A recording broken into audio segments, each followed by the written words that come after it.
In this video, I'm going to show you how to replace the NOx sensors on this Dodge Grand Caravan. Let's get started. Now let's drain the coolant on the driver's side. You'll see this red plug right here. This is your radiator petcock, so we're going to have to unthread that to let coolant drain out. Make sure you have a collection bucket underneath to catch all that coolant. Put a flathead screwdriver in here and turn it counterclockwise. You could also grab it with pliers if that's what you have. Basically, spin this until coolant comes out. Do not take it all the way out. Just let it drain like this because it's a more controlled drainage as opposed to taking it out, which will actually make things shoot straight out the back. Remove the radiator cap to let coolant drain a lot faster. With the coolant drained, let's close off the petcock. Make sure it's nice and snug. When you tighten this up, don't over tighten it, just snug it up a little bit. There is a rubber gasket in there that will seal everything up. Now let's disconnect our battery. You're going to use a 10mm socket or wrench and loosen up this nut right here. This is going to unclamp the negative battery terminal. I recommend removing the negative, not the positive. Once you loosen it up a little, you should be able to slide this off and push it out of the way over here so it can't make contact. Remove your engine cover if your vehicle has one. Just pull straight up on it. Now we can continue with our job. Pull the little red locking tab backwards to unlock the connector, just like that. Now you can press down on that, pull the connector right out. And now with this unplugged, let's pop this retainer out of the intake, set that aside. Might as well follow this harness right over here. Got another retainer, pop that off on the throttle body. Just like this. Unplug the throttle body connector. There we go. One last connector over here. Unplug this. Now you can set the whole harness aside, out of the way of the intake. Take this hose off. Just slide it off the air box. Now you can flip it up. Be careful because it is hard plastic. You don't want to break it. Follow it over on this side and just pop it off of here. I'm going to take this air intake duct out of the way. It's got two clamps. Both are 8mm headed screws. Loosen these up. There's another one on the airbox side. With those off, you should be able to wiggle this right off. Sometimes they get stuck from being here for so long. The plastic gets stuck to the rubber. There we go. Pull this aside. To get this off, it's just sitting on some rubber grommets, so pull really hard upwards, it'll pop out, and then you should be able to just slide it out of place. Once it's off the back and off the throttle body, pull backwards, that'll unlodge it off the front. Then you can take this out. Let's take this hose off of here, set that aside, pull this hose off of the intake. This is for the rear valve cover, PCV. Valve, and then there's another one right here. This is also a vacuum hose. Be gentle if you have to use anything to pry these off. You don't want to break anything. Just slowly push them off. There we go. At the front of the engine here where the manifold bolts onto these two brackets, it's supposed to have two 10mm sized nuts. Well, mine are missing. I will put them back when the time comes to reinstall everything, but right now I see brackets that are slightly bent and two missing mounting nuts. So if yours are still there, which they should be, remove them. I'm going to address the situation once the manifold is off of here. On the back side of the manifold, where the throttle body is, you'll notice a similar bracket setup here with two 10mm nuts. These are here. We're going to have to pull this bracket off to do that. I'm going to take the retainer for this wire off. There's also another one right down here which exposes its main anchor point. I'm going to take the two 10mm off.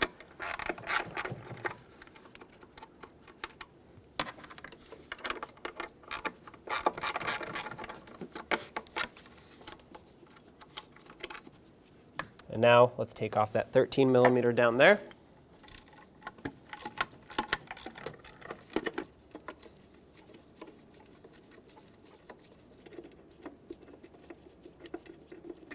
With that out, you should be able to pull the bracket off. Looks like there's one more wire attached to it. Pull that out. Now you can remove the bracket. Now there are 7 8mm headed bolts that hold this intake, the upper intake, onto the lower. I'm going to work my way from the outer bolts to the inner bolts, just breaking them free, and then once they're broken free, I will remove them the rest of the way.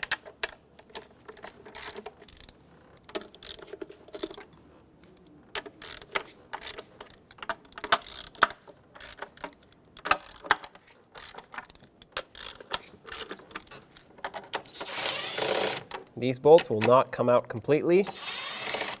They will stay in the intake.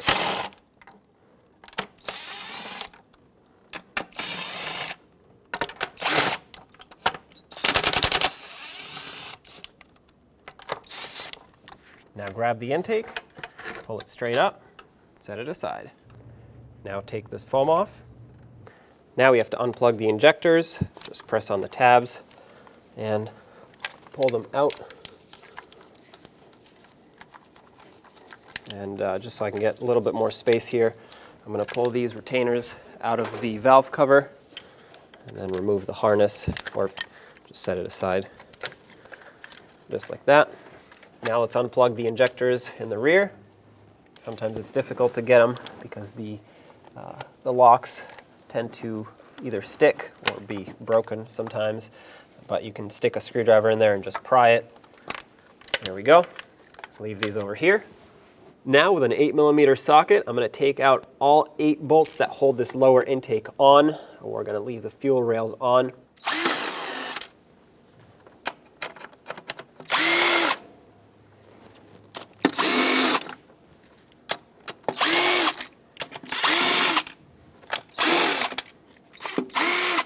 That's all the bolts. They do not come out of the intake, they stay in here. So I'm just going to pull this up. Oh, there's a wire harness attached over there. Pop this retainer off really quick. There we go. Now we should be able to lift this up and just set it aside over here. Now let's unplug the coolant temperature sensor here so we can get the wire harness out of our way, get more access, pull up on the red locking tab and then disconnect the connector.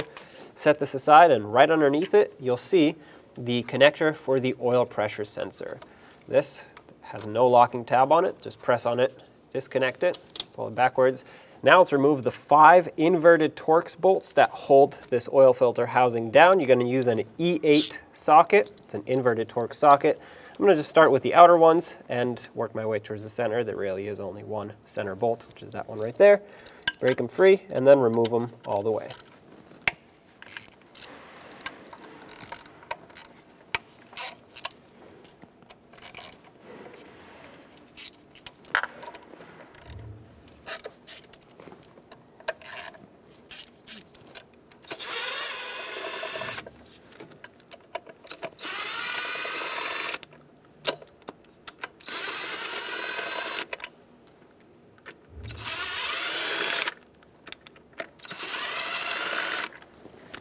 Now lift up the housing. Keep in mind, oil and coolant might come out of here, but that's all right, we'll deal with it later. Give it a wiggle, pull up. This vehicle sat for a while, so fortunately for us, it's basically empty in here, but if you just drove it, you're gonna have a lot of oil and coolant here. You don't have to disconnect any of this, just flip it right over. If you have a lot of debris like this, consider vacuuming it up. You don't want anything to get inside any of these coolant or oil ports.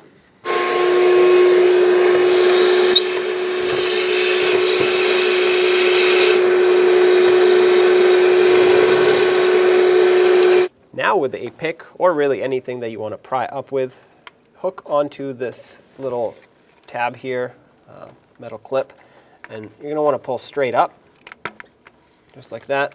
That's going to remove the lock for the connector. Now you should be able to unplug the knock sensor connector. Then you're going to need a T40 Torx to remove the bolt that's through there. Might be quite tight. There we go. Once you break it free, take it out the rest of the way.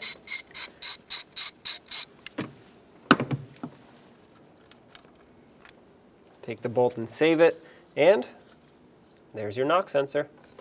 Now to reinstall, a couple things we need to pay attention to is the surface, the mounting surface here. It needs to be clean. This one is. If you have corrosion built up or any fluids, make sure it's a perfectly flat surface so the knock sensor can get a proper reading. Also, inside the threads, I like to blow a little bit of compressed air because if there is any liquid in there and you thread the bolt in, well, it could basically crack the inside of the block there or destroy the threads as it puts pressure because liquid will not compress. Now put the bolt through the knock sensor and start it on here. Make sure it starts on smoothly. Now let's tighten it down. As you tighten this and it bottoms out, make sure the knock sensor stays in this position. Basically, if it spins around, the connector won't reach. Once it's snug, the torque for this is 16 foot-pounds. It's important to torque it properly so that it can get an accurate reading. If you leave it loose, not only could it come off by itself, if you make it too tight, it could actually be too sensitive. That's 16 foot-pounds right there. Plug the connector back in, make sure it's bottomed out, and then lock it back with the retainer. Once you line it up, press it down, and of course test it to make sure it's not going to come undone. I always recommend replacing the knock sensors in pairs when you have two, so the procedure will be exactly the same for this one over here. Now you want to wipe off all of these ports where the oil filter housing seals up. It does have gaskets and O-rings, so you want to make sure they have a good surface to seal on. If you see corrosion, scrape it off. If you see debris like this and dirt, well, some of this is actually just stained, but if you see anything stuck on here, wipe it off. And this one over here as well, and replace any gaskets if necessary. You can reuse them. Clean all of this out. And now we can reinstall the oil filter housing. Take that filter housing, line it back up, just like that. Snug these bolts up. I'm not tightening them a lot yet. I'm just going to get them close, and then I will torque them, starting from the center one, going across.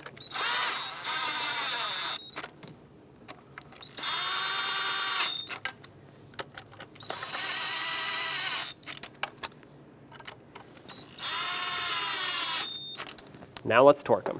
The torque for these is 106 inch-pounds, converts to 8.8 foot-pounds. If you don't have a torque wrench that goes that low, just make them nice and snug by hand, about 1/8 of a turn after they bottom out. I'm going to start with the center one, work my way towards the outer ones.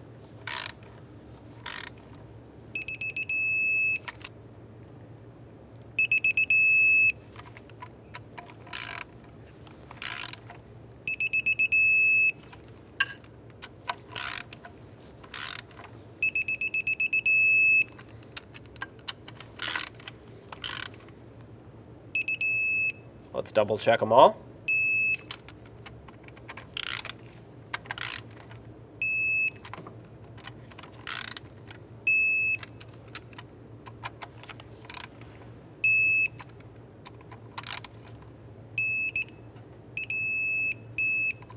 There we go. Start with the oil pressure sensor.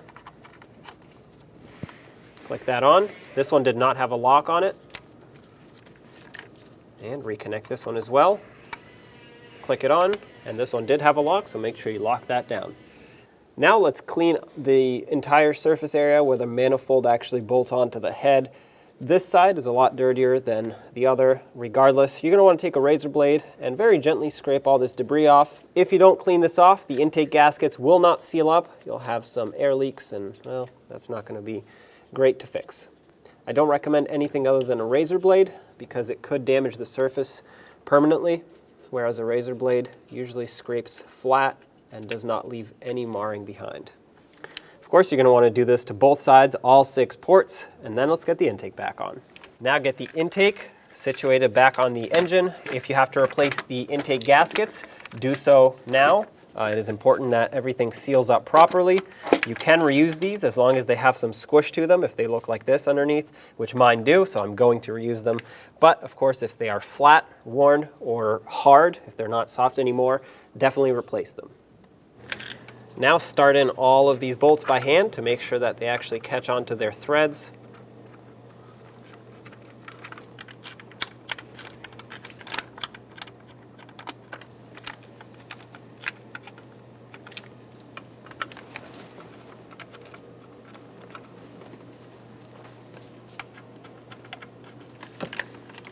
And once you do that, bottom them out. Don't tighten them up yet.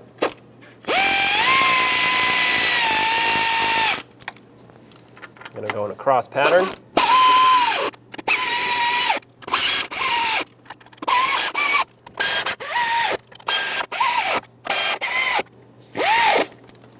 Now let's torque them down. 106 inch-pounds is the torque for this. That converts to 8.8 foot-pounds. The sequence for you will be on the screen so you can easily follow it.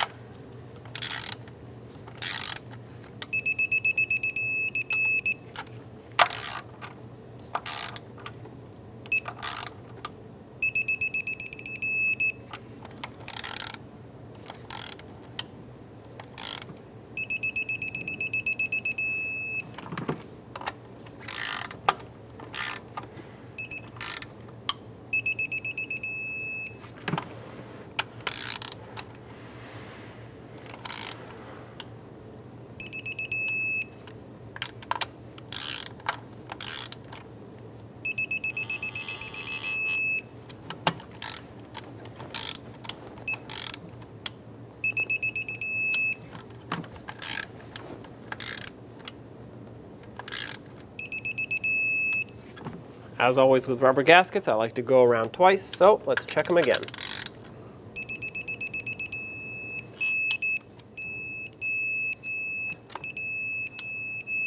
There we go. Now let's plug in all the injectors. Make sure all the connectors click as you plug them in.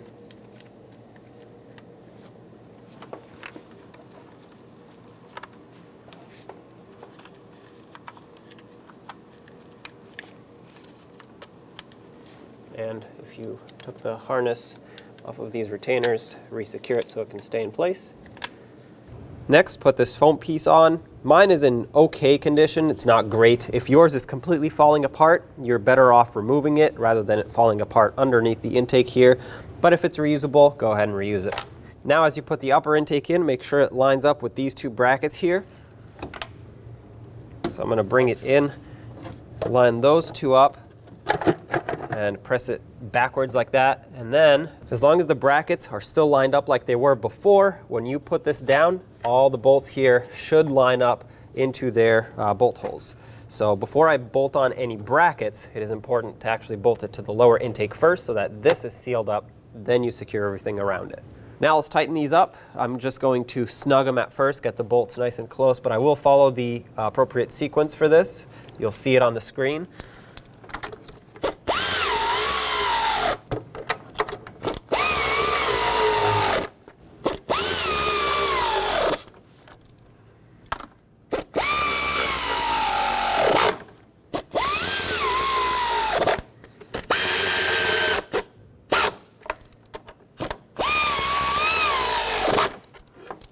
.89 inch-pounds is the torque for this. That converts to 7.4 foot-pounds.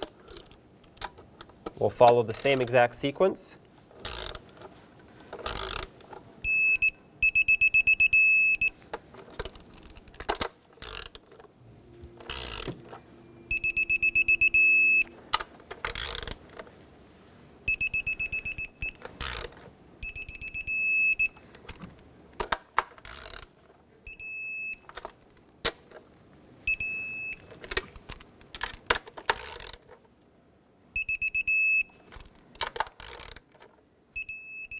Okay, let's go around one more time.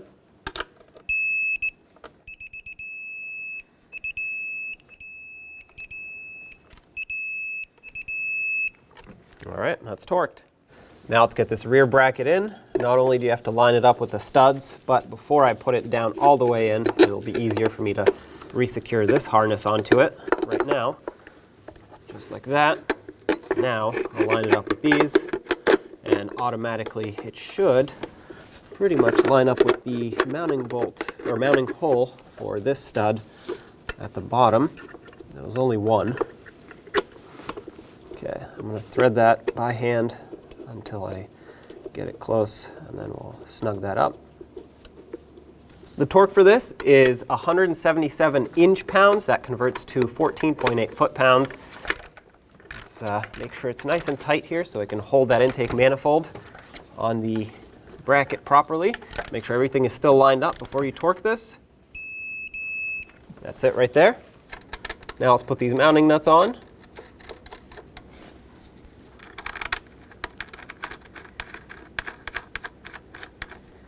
Now with your 10 millimeter, snug them up. These don't need to be very tight, they just need to be snug. You don't want to break the studs or strip the threads. Now let's do the two front ones. And now let's get the two front mounting nuts on.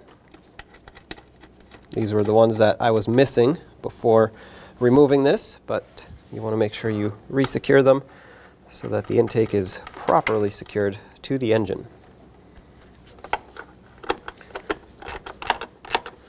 Same with these, just make them nice and snug after they bottom out about 1/8 of a turn.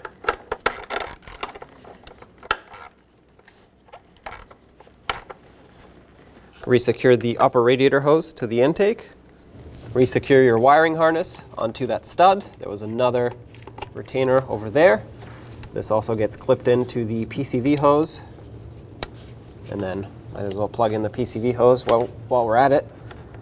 Try not to bend this part too much because it is hard plastic, so you can break it, but make sure that this is seated all the way, or at least most of the way. You can see where the fitting ends.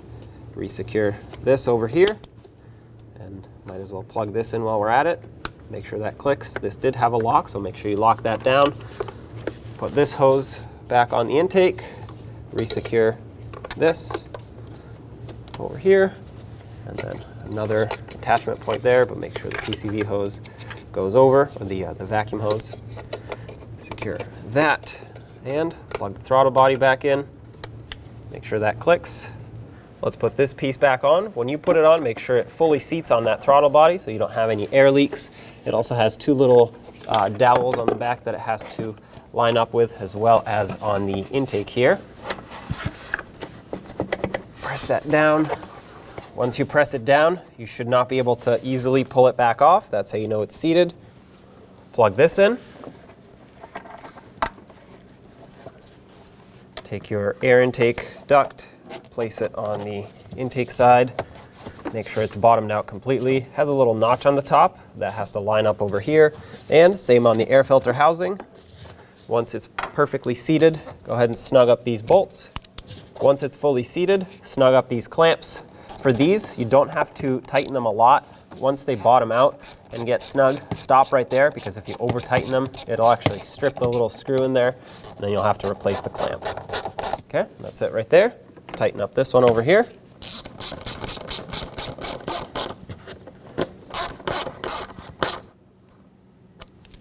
Now get this PCV hose resecured on the valve cover, front valve cover here, and then this one runs over all the way to the air box. Press both of these ends on all the way. Now take your engine cover, line it back up, snap it down. Now with the job done, let's reconnect our battery. When you put it on, keep in mind, sometimes it may make a little spark. There we go. Let's snug this back up. When you tighten it, don't crush it down completely, just make it snug, and if you can't spin the terminal, you're good to go. If you over tighten it, it'll actually ruin this connector and it'll stretch it out. Now let's fill up the cooling system. Refer to your owner's manual for the proper type of antifreeze that you should be using. I also have this spill-proof funnel here, which is going to help me, well, not only not spill, but it's going to make this the highest point in the cooling system, which means air will naturally want to rise to the top here. Let's fill this up all the way until it stops bubbling. Once it stops bubbling, I'm going to turn the engine on and let it run until it warms up fully. That's going to push the rest of the air out and pull all the coolant in. Then once it reaches operating temperature, shut it off and we'll cap it off.